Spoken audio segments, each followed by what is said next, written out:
morning, everyone, and welcome to your Neighborhood Unitarian Universalist congregation Sunday morning service on Zoom. My name's Susanne, I'm the music director, and I have the announcements for our community.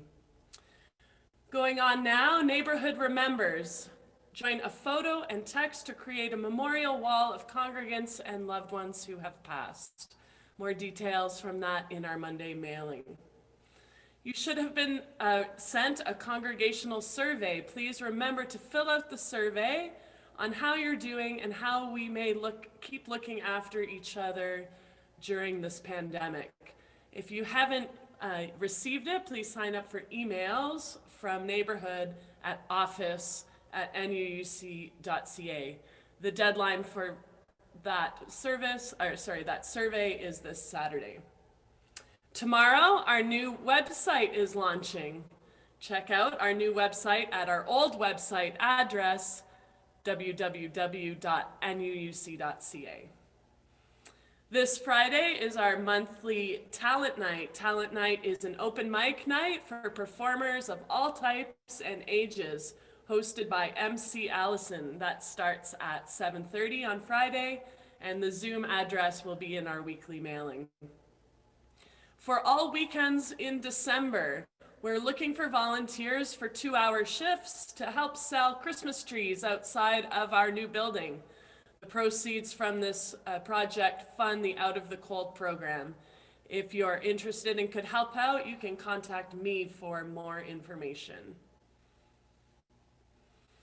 This Wednesday, as with all Wednesdays, Phyllis Danu runs her conscious movement classes from 10:15 to 11:30 a.m. All are welcome. And this Wednesday evening, as with all Wednesdays, have our weekly meditation on Zoom from 7:30 to 8:30 p.m., hosted by Reverend Wayne and Gillian, who you'll hear this morning as our speaker. Wednesdays and Thursdays, we're supporting Sandwich Sisters, fight poverty by preparing sandwiches for local charities. You can write to me for more details. This Thursday, we're bringing back singing meditation from 7 to 8:30 p.m. via Zoom. Join myself, Fred, and Phyllis in silent meditation, as well as chants and songs to connect to each other and the divine within and around us. The Zoom address will be sent in the weekly mailing. All are welcome, no experience necessary. The Child Caregiver Program is offered next Sunday from 9 to 9:30 a.m. with our LL leader, Zach Getchell. That's in our regular space, which is this address that you came to this morning. And as I mentioned, if you aren't available to volunteer for Out of the Cold, but would like to purchase a Christmas tree, please consider buying it from just outside our building here at Eastminster, at Jackman and Danforth. Today at 3:30 p.m., that's this afternoon, leaders from our communities will offer connection and inspiration on the topic of poverty and not having enough. This is our 5th year doing this. So that's our minister, Rev Wayne Walder, Rev Deborah from East End United, Rabbi Miriam from the Danforth Jewish Circle, and Imam Irshad Osman from the Danforth Islamic Center. All are welcome. Next Sunday, we move into December and our monthly theme of lighting our way home. The theme for next Sunday's service is Home is Where the Heart Is. Our message will be provided by our minister, Reverend Wayne Walder, and music will be provided by Alan Gosser, vocalist. Hello, all of you, and welcome to our Neighborhood Unitarian Universalist congregation service here on Zoom. It's wonderful to see you all out there in cyberspace.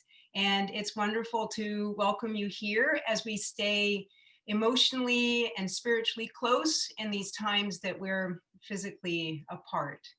My name is Jennifer Good. I will be your virtual service leader today from the wonderful sunshine that is streaming into my window right now. And the awesome people with whom I will be sharing today's service are our musical director, Susanne Maziarz. Zach Getchell facilitates our Sunday Child and Caregiver program. Unfortunately, Zach is having technical difficulties, so there will not be a story today. It's a tale of our times, technical difficulties. Kathy Campbell is doing the Zoom web hosting duties, and Michael Planny is helping with words and lyrics. Gillian Hegge is doing the offering a message of inspiration today. Our minister is the Reverend Wayne Walder, the Reverend Wayne Walder. And thank you to all of these awesome people, and thank you to you all you awesome people for being here. So a few Zoom etiquette things, just quickly, to remember to stay muted unless you're speaking. Keep chat open for readings and lyrics. Please don't send chat messages to everyone during the service. The service is being recorded for the public, both on YouTube and on our new website that Susanne was just talking about. When joys and concerns are happening, or similar personal moments, those will be edited out of the recording. If you have any privacy concerns, you can turn your camera off, and you can rename yourself if you don't want to, however you want to appear. So now we have nowhere else to go and nothing else to do. Please shut down or turn off any apps or devices that might distract you, and be present. This is our threshold moment, and let us enter sacred space together. Our service begins now.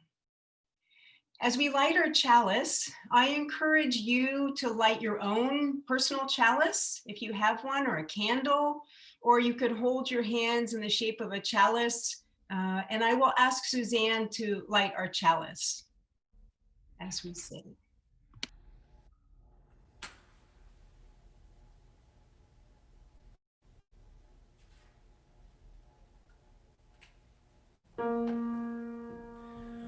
We light this chalice to remember,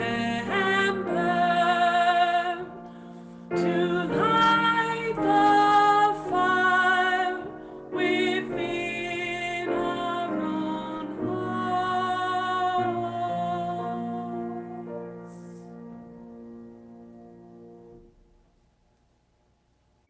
And now Susanne is going to introduce our prelude. Susanne. Good morning, everyone. I'm going to be singing the song Price Tag by Jessie J.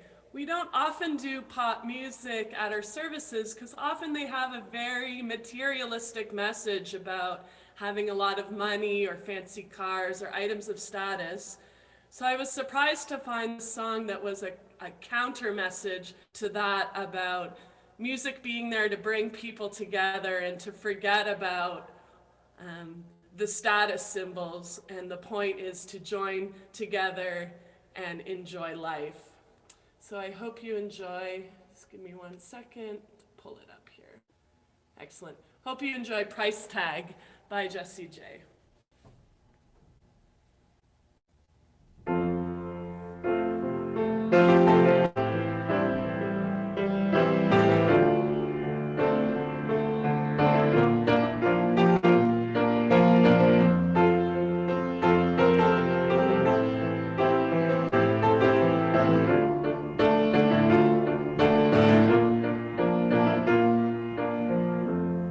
Seems like everybody's got a price.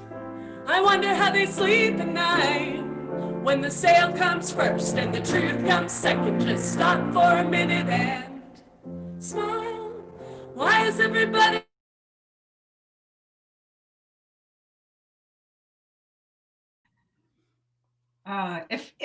If I were a better singer, I might be able to pick up. I got muted. Okay, let's finish the song. I think we Oh, got one verse absolutely. in. Back to you, Susanne. All right, should I start it from the top? Yeah. Okay, here we go.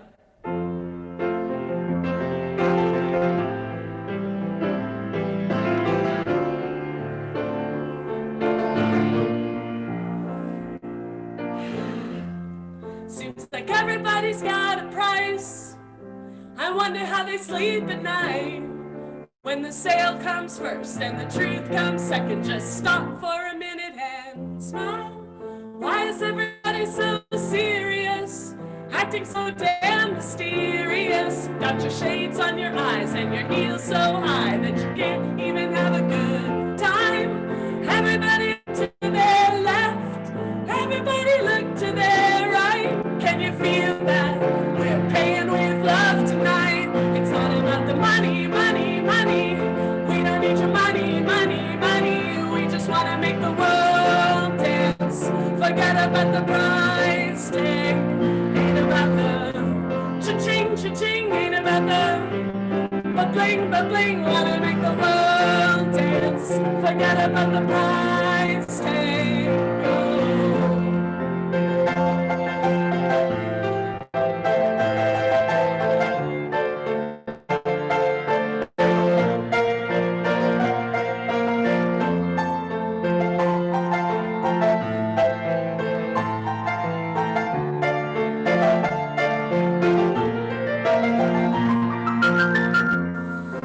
We need to take it back in time when music made us all unite. And it wasn't low blows and video, and the only one getting tired. Why is everybody so obsessed? Money can't buy us happiness. Can we all slow down and enjoy right now? Guarantee we'll be feeling alright. Everybody look to their left, everybody look to their right. Can you feel that? Yeah, we're playing with love tonight. It's not about the money, money, money. We don't need your money, money, money. Oh, we just want to make the world dance. Forget about the price tag. Ain't about the cha-ching, cha-ching. Ain't about the ba-bling, ba-bling, wanna make the world dance. Forget about the price tag. It ain't about the money, money. We don't need your money, money, money. I wanna make the world dance. Forget about the price tag. Ain't about the cha-ching, cha-ching. Ain't about the ba-bling, ba-bling, wanna make the world dance. Forget about the price tag.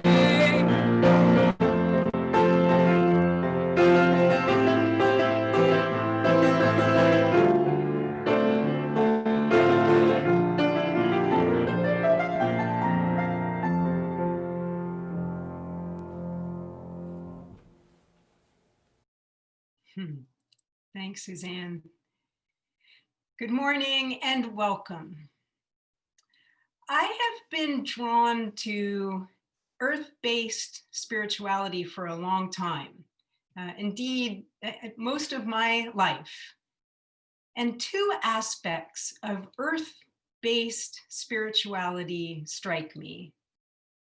First, that our origins, all of our origins, are from people who knew and experienced the earth as sacred. Sandra Ingerman, writing in Spiritual Ecology, The Cry for the Earth, offers that for thousands of years, it has been known that everything exists in this world, everything that exists in this world is alive and has a spirit. We are connected to a web of life that is alive and has a spirit. We are connected to a web of life that a web of life that reflects the impact of the behavior of all that is alive. We can speak to the spirit of the trees, plants, rocks, rivers, animals, birds, insects, and reptiles that perceive their divine nature. The earth is alive and is a sacred being. That's the end of the quote. The second aspect of earth-based spirituality that strikes me is that in order to bring a way of being that was about ever-growing material consumption, we had to remove, destroy this belief of the earth as alive and sacred. This removal and destruction is apparent in a long and brutal history against Indigenous people here in Canada and around the world. It is therefore with great sadness for the incredible injustices that have been and continue to be perpetrated against Indigenous people, and with immense gratitude for the wisdom, generosity, and unbelievable strength with which Indigenous people have shared with us in spite of everything, that I ask us all to remember that the land many of us are on today is the traditional land and territories of the Wendat, the Anishinaabe, the Mississauga, the Haudenosaunee, and the Ojibwa Chippewa nations. Our mission at Neighborhood is to empower spiritual growth and shared action for the care of the world. If you are visiting us for the first time, we welcome you. Please stay around after the service. We will have a breakout room specifically for newcomers, and Susanne will be there to greet you and answer any questions that you might have about who we are and what we do.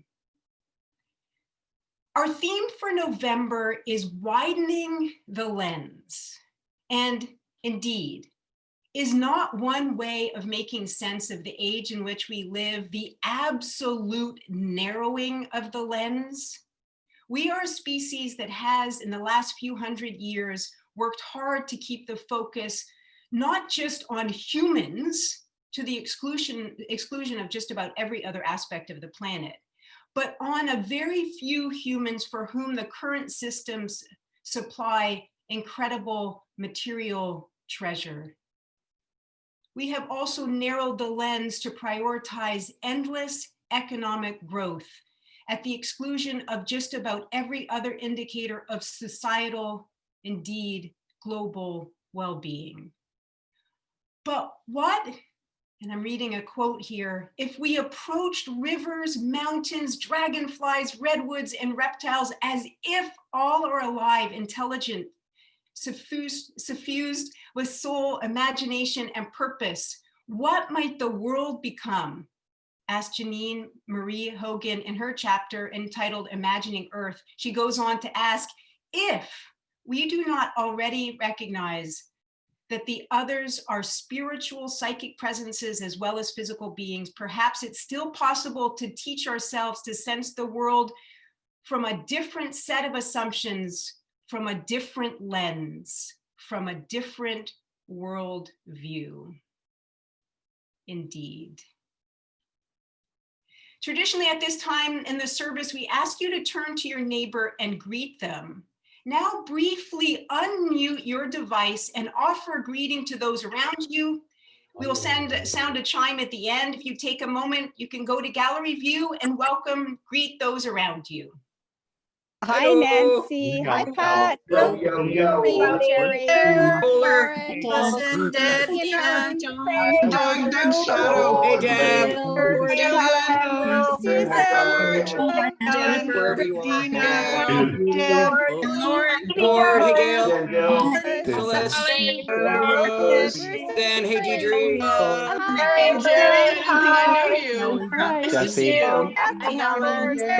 Bruce. Wow, hi, Terry and Bruce. Nice to see you guys. I'm here, everybody. Hi, Pat. Kimberly. Hi, Margot. Hi, everybody. Good morning. Jennifer. Hi, Jennifer. Jessica Secret. Hi, Jesse. Hi, Chris and Carrie. Hi, Jennifer. Anna. Hello, Mel. It's lovely to see you again. Hi, Mel. Hello. Hi, John. Hi, Joan. Well, this is a really long minute. Hi, Dolly. Hi, Dawn. Yeah. Hello. John, Hello. Ren, Hello. Suzanne. Hi, Dolly. Nicholas, Hi, Kim. Hi, Joan. hi, Janine. Oh, hi, Joan. Hi, Charles. Hi, John. Hi, Charles. Jesse. Hello. Hi, Sigrid. Hi, Dolly. Hello. Hello. Pat. Hi, Susan. Terry. Hi. Hello. Hi, John. There we go. Hi. Morning.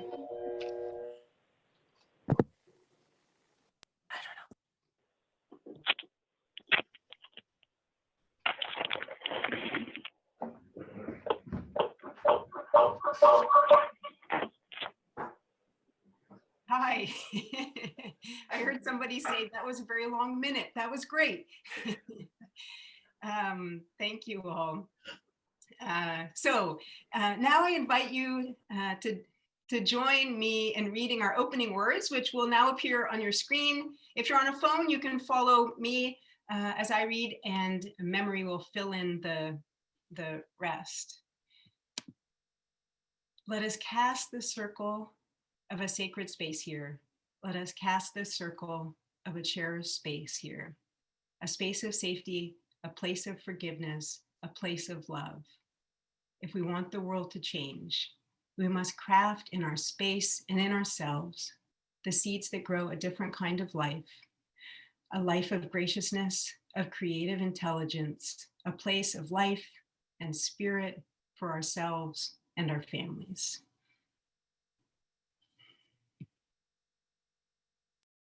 As we hold this place open to grace and insight, please join Susanne for our opening song.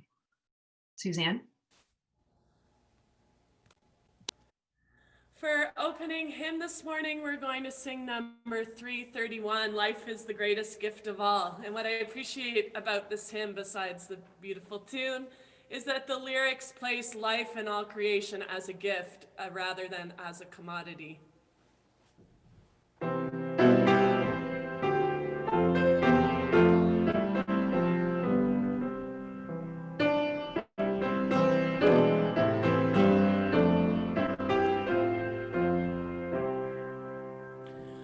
Life is the greatest gift of all the riches on this earth. Life and its creatures, great and small, of high and lowly birth. So treasure it and measure it with deeds of shining worth.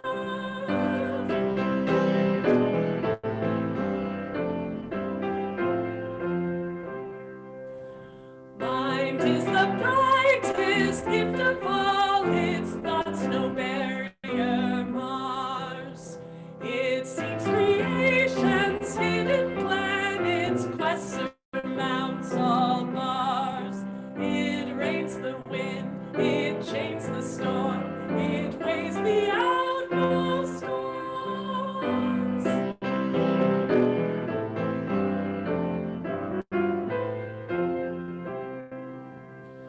We are of life, its shining gift, the measure of all things. Up from the dust our temples lift, our vision soars on wings. For seed and root, for flower and fruit, our grateful spirit sings.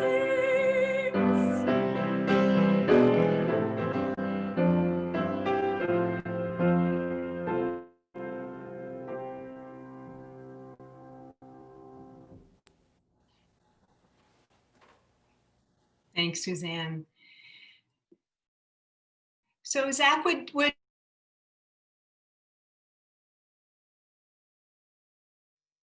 the service. Unfortunately, Zach is experiencing some technical challenges. And as I said that, a note just flashed up for me that said my internet connection is unstable. So just, you know, the way these things go. So I will now move us to joys and concerns. This is a special time in our service when we invite you to come forward and we light a candle for a joy or a concern in your life. So raise a virtual hand if you want to light a candle for a joy or a concern. If you're here by phone without a screen, you can raise your hand by pressing *9 to speak. You have to unmute yourself. Once you've spoken, please remute yourself. And please respect the sacredness of this ritual and refrain from making announcements and telling stories. This is a cherished time in our community that brings us closer together in times that are separating us. And I will start by lighting 2 candles. On the last Sunday of each month, we light a social and environmental action, or C candle. So I would like to light this first candle for this month's C candle for Joanna Macy. Joanna's work weaving together spirituality and the environment and the need for what she calls a green turning away from the industrial growth society. I think that work is incredibly important and pertinent to what we are discussing today. I would like to light the second candle in gratitude for all of the volunteer efforts, seen and unseen, that help our community to not only hold together, but also to flourish.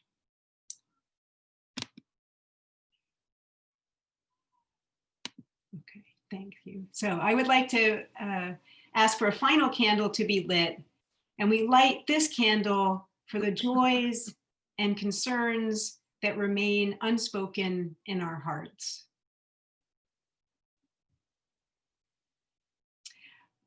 Now I would like to ask Gillian Hegge to lead us in meditation or prayer. Gillian?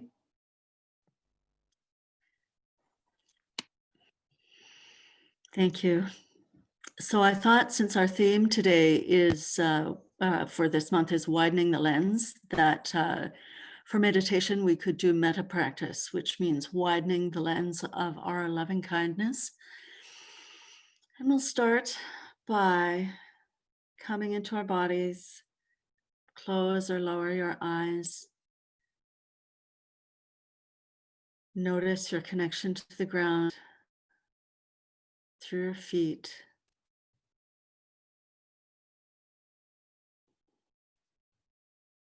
Take a deep breath and let it go.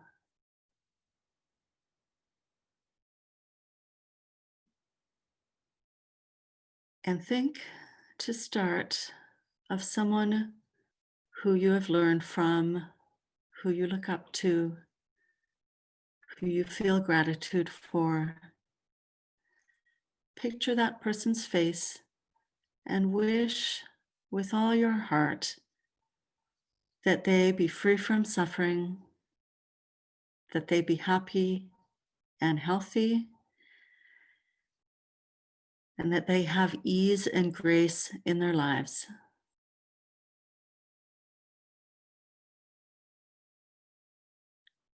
And sit for a moment with that warm-hearted feeling.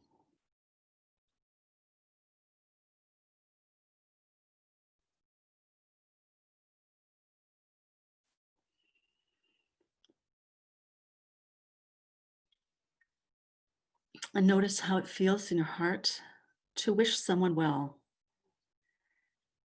And turn your focus to yourself and wish for yourself to be free from suffering, to be happy and healthy, and to have ease and grace in your life. Wish these things for yourself with all your heart.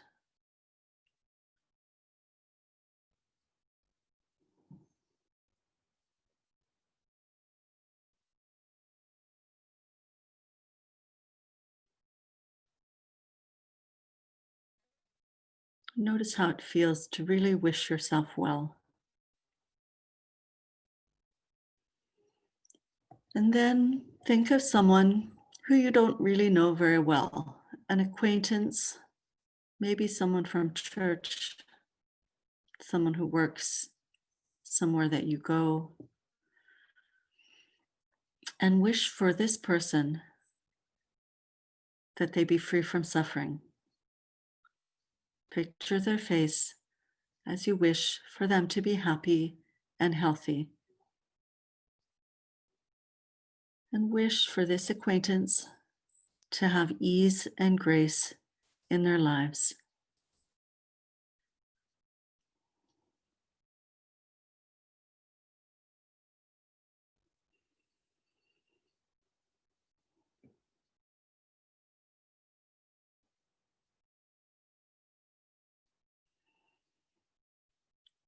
Notice how it feels to reach out with your heart.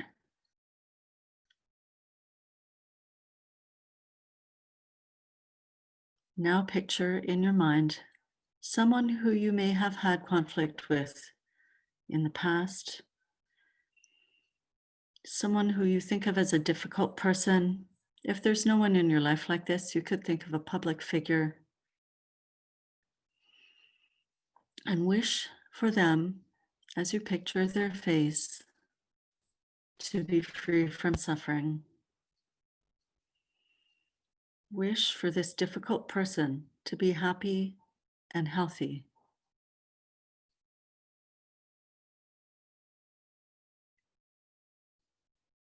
And wish with real sincerity for them to have ease and grace in their lives.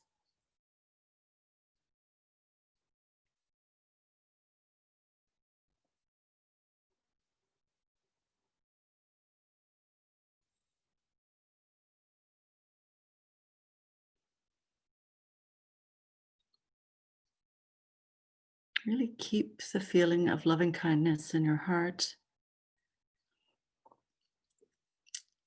And picture all of you, your mentor, yourself, your acquaintance, and the difficult person.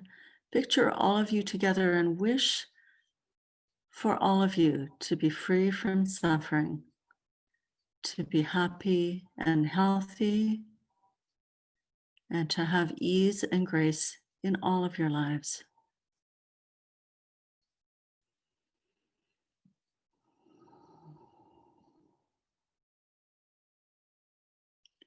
And now widen the lens all the way and wish for all beings to be free from suffering,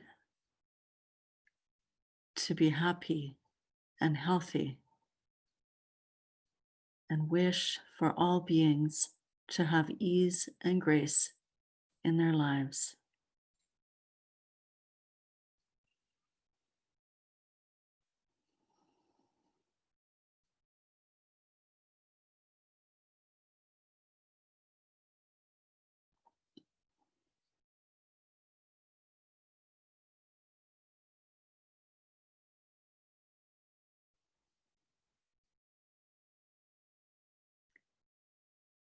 Hold the feeling, notice how it feels to wish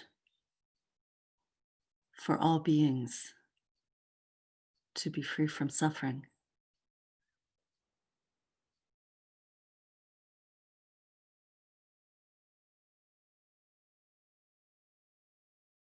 Hold the feeling of loving kindness in your heart so that you can remember it when you need it.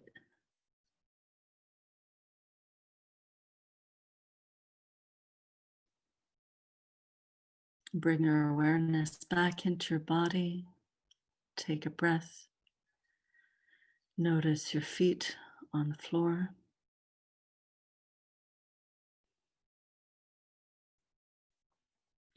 And when you're ready, come back slowly and gently to the virtual room that we're in.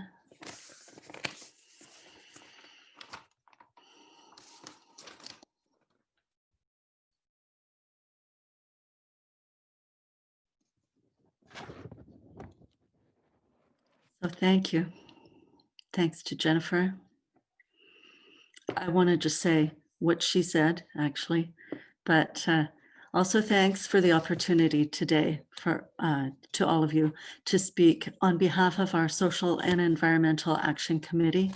Thanks also to Nancy Vanderplatz, and I believe her new co-chair is Laura Thomas, for keeping the committee going through the long months of the pandemic. So Buy Nothing Day is an international day of protest against consumerism. It was founded in 1992 by a Canadian artist called Ted Dave. In 1997, it was moved to the day after Black Friday, so that's yesterday. It has been promoted by Adbusters, a Vancouver-based magazine, and has been occasionally and variously celebrated by people gathering in Walmarts and pretending to be zombies pushing empty shopping carts around the store in a conga line formation, by people gathering to film themselves cutting up their credit cards, or just by people choosing to buy nothing for one day. I wanted to speak for Buy Nothing Day so as to start a conversation about our relationship with stuff. I'll be talking about why overconsumption is a bad idea, psychologically, morally, and environmentally. And I'll talk about some ways that we can free ourselves from the trap of consumer culture. In the context of buying stuff, widening the lens could look like, first, thinking about your motivation for buying something, which can be a can of worms in itself, especially this time of year. I want to give a shout out to my partner, Ray, for talking about the advertising phrase, save when you buy 3. Of course, you actually only save when you buy 0. Something I have always told my children is that what advertising is for is to persuade you to want something that you didn't want in the first place. We'll come back later to this idea of bringing awareness to the feeling of wanting stuff. The next step in widening the lens might be looking at what went into the making the thing that you're buying in terms of labor and materials. Where was it made and by whom? How did it get here? Where does the money we're spending go? How long will the thing last? And what will happen to it when it doesn't work anymore? It's good to be mindful of all of these things.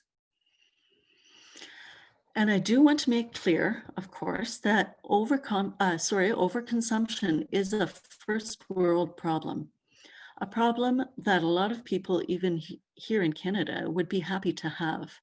Many people have no choice but to buy nothing most days. Our second Unitarian principle is justice, equity, and compassion in human relations. So rising inequality is a big concern for all of us. I read that hunger and obesity are both on the rise worldwide. I can't help but thinking that they're two sides of the same coin. Buying nothing is only a choice if you already have enough. So the idea that it's morally wrong to be overly focused on material possessions is an ancient one. Think of King Midas, who got his wish that everything he touched turned to gold, including, sadly, his food and his children. Or the Bible verse, Matthew 19:24, that says it's easier for a camel to pass through the eye of a needle than for a rich man to enter the kingdom of heaven. Greed is one of the 7 deadly sins in Christianity and one of the 3 roots of evil in Islam. In Buddhism, it's one of the 3 root kleshas or defilements. The second noble truth in Buddhism is that the cause of suffering is clinging or never having enough. The American Buddhist teacher, Rick Hansen, coined the term, which I love, auto-wanting, short for automatic wanting, I guess, for the vague feeling of disappointment you might have after bringing your new purchase home, the feeling of casting around for something else to want. This is a universal phenomenon. Have you ever seen a toddler throw a tantrum after opening all the Christmas presents because they were really enjoying ripping all that paper and there's no more to rip? It's the same feeling when you've been binge watching and run out of episodes. This craving, this not having enough, is what drives consumer culture. And it's the bandwagon we all need to get off of if we're going to save not only our souls, but also the planet. It's just recently that we have become aware of the environmental devastation caused by our shopping habits. A study by Stephen Davis at the University of California, Irvine, calculated that there are 760,000 air pollution related deaths per year linked to consumer goods production. That would be, say, from respiratory ailments, from pollution, from mining, from what comes out the factory chimneys, from exhaust fumes from delivery trucks, etc. And you may have heard of the Great Pacific Garbage Patch, which is a patch of pieces of garbage in the Pacific. It's the size of Texas. It consists mostly of plastic. There's also microplastics being found, alarmingly, in salt, in fish, and in our own bodies. Did you know that plastic was only invented in 1907? In just over 100 years, humans have managed to produce, use briefly, and throw away unimaginable amounts of this stuff, except, of course, that there is no away. If there are archaeologists in the distant future, plastic is what our time will leave behind for them to find. Of course, we'll also leave behind our high atmospheric carbon dioxide levels and the mass extinction of species, but back to shopping. The idea of shopping for recreation is maybe 60 years old, so historically quite new. It used to be considered a chore. The idea of retail therapy is even newer. We need to go deeper to figure out what shopping does for us. It can be a kind of self-soothing behavior. There's a dopamine response when you, say, find the perfect shirt, or even when the good kind of frozen pizza is on sale at No Frills on the day you happen to be there. It's a good feeling. And we all need to eat and to wear clothes. It's when consumption turns into consumerism that it becomes unsustainable and potentially addictive.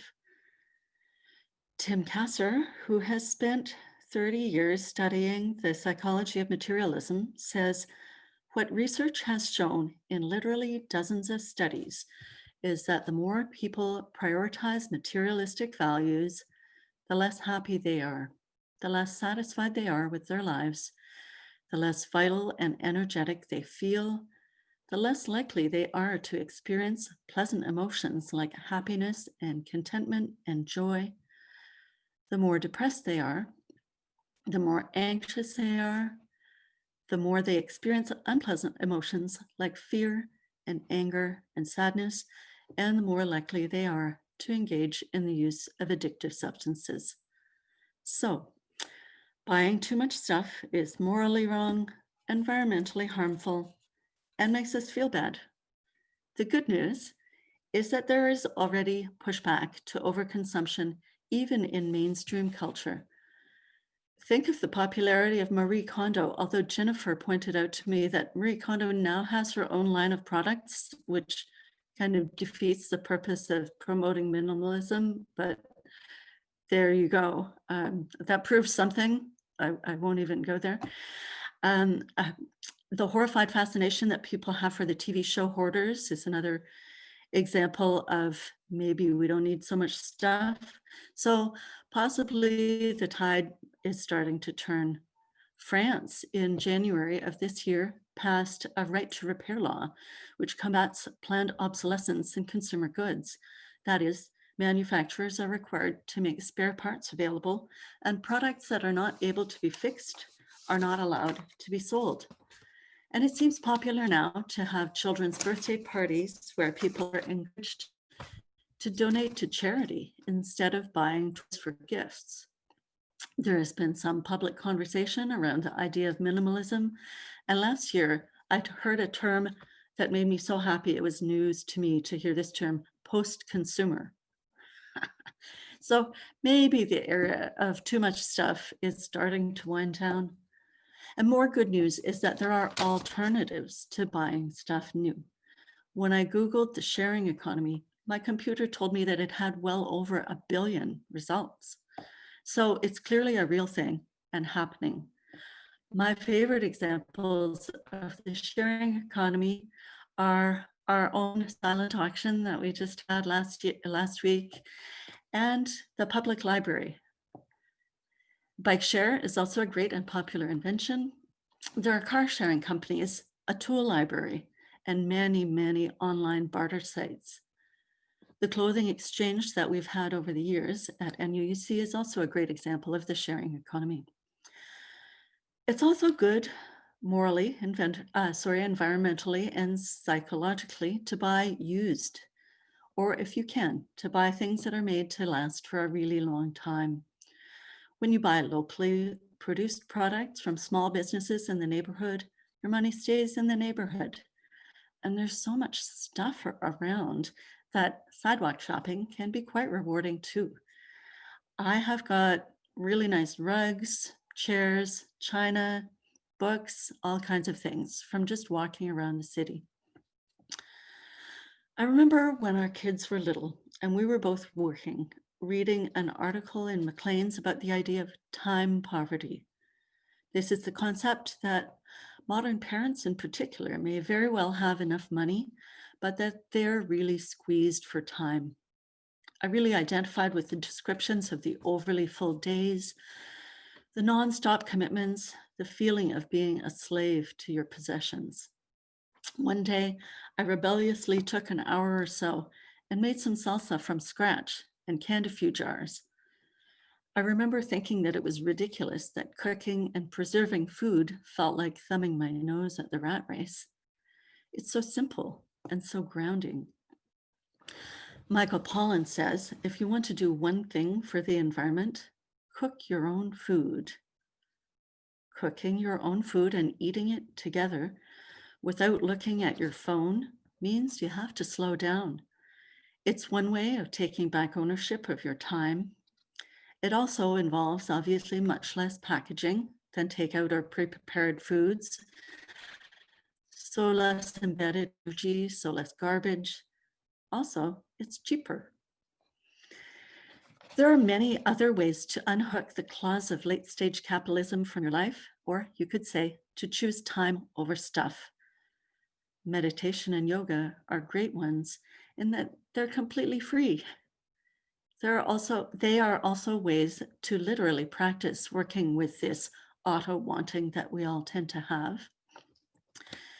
It's empowering to practice bringing your awareness to how you spend your time. It feels good to remove your awareness from advertising, which is present online all the time.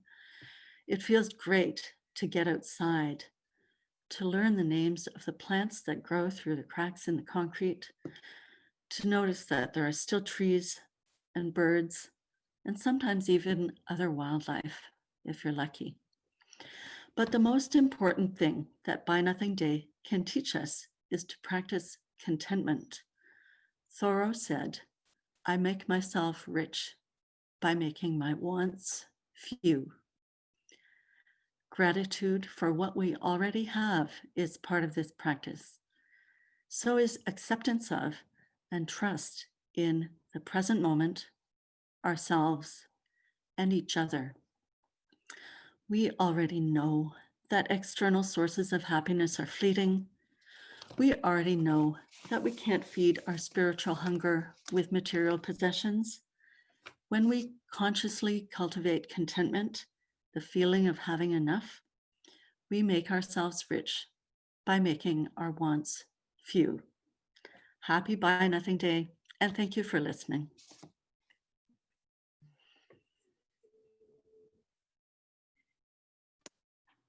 Gillian, thank you so much. Thanks for the meditation and thank you also for those words. It was amazing. So in these times of isolation, let's not forget that this congregation is a living entity. And like all living things, it must have nurture and sustenance. As we contribute to the life of this community, we affirm our lives within it. We can't pass the basket. But for those of you who do make contributions to the basket each week, please consider writing a check or making an e-transfer, which is the most cost-effective way to give. You can also go to the website and use the PayPal function. Please consider offering a recurring gift. A link is in your chat window for you now. All you need to do is click on it and it will take you to our donation page. And Susanne is going to play for a few moments to give you an opportunity to do just that, or to reflect some more on Gillian's words. Thank you, Gillian. I'd like to be reminded that we can't throw things away because there is no away. Our world is one world. Our world is one world. Its ways of wealth affect us all. The way we spend, the way we share, who are the rich or poor, who stand or fall. Our world is one world, just like a ship that bears us all, where fear and greed make many holes, but where our hearts can hear a different call. Thank you, Susanne. And Susanne, I think I'm coming back to you now for the closing song, for the closing hymn, the closing song. Thanks, Jennifer. For our closing song, we're going to sing number 21, hymn number 21, For the Beauty of the Earth. And before we do that, I would like to just point our attention in the hymnal. There is a breath mark marked in the refrain of the song, which I'd never really paid attention to. And I think if we do, it changes the meaning and draws attention to the text a little bit more. So previously I would sing, source of all, to thee we praise, this our hymn of grateful praise. And it's deliberately marked that after the word this, we take a breath to reflect on what this is that we're saying. For example, source of all, to thee we raise this, our hymn of grateful praise. Source of all, to thee we raise this, our hymn of grateful praise. And I'd like us to sing it that way. Please join me in singing. The lyrics are in the chat.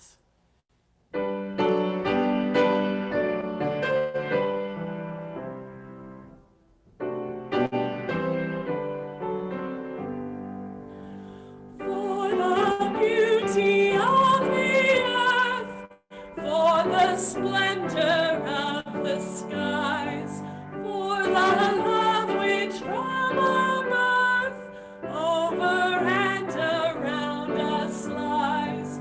Source of all, to thee we raise this, our hymn of grateful praise. For the joy of ear and eye, for the heart and mind's delight, for the mystic harmony, linking sense to sound and sight. Source of all, to thee we raise this, our hymn of grateful praise. For the wonder of each hour of the day and of the night, hill and vale and tree and flower, sun and moon and stars of light. Source of all, to thee we raise this, our hymn of grateful praise. For the joy of human care, sister, brother, parent, child, for the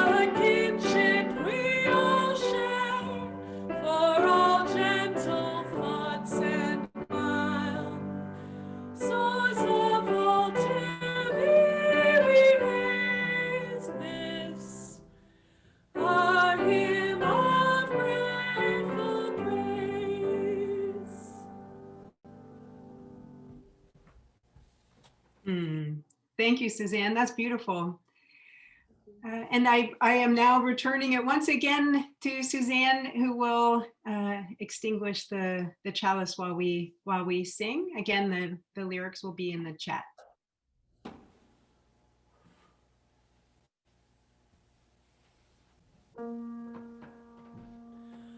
Although our chalice has been darkened, we hold the fire within our own hearts.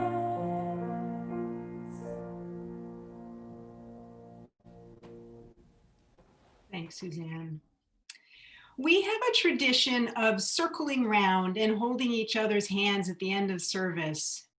Instead, let us say namaste, which means I salute the spirit within you together. Please put your camera on, the gallery view, unmute yourselves, and say namaste. Namaste. Namaste. Everyone. Namaste to all. Namaste. Namaste. Peace. Drash. Namaste. Namaste. Drash. Namaste. Thank you. Mm-hmm. I would like to leave you with thoughts from Ronald Wright's powerful book, the book based on his wonderful CBC Massey lecture, A Short History of Progress. In that book, he writes, we tend to regard our age as exceptional, and in many ways it is. But the parochialism of the present, the way our eyes follow the ball and not the game, is dangerous.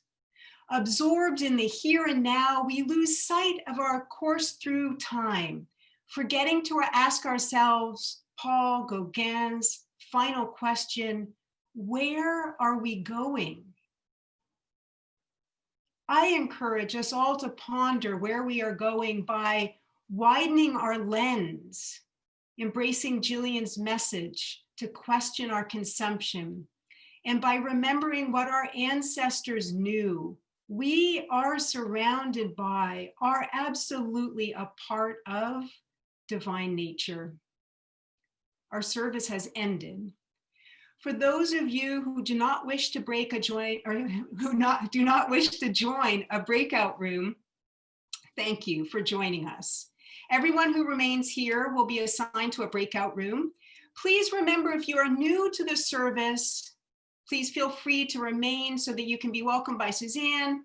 Today's question to consider in the breakout rooms could be, how might you widen your lens? Breakout rooms will begin shortly. Thank you, and go in peace.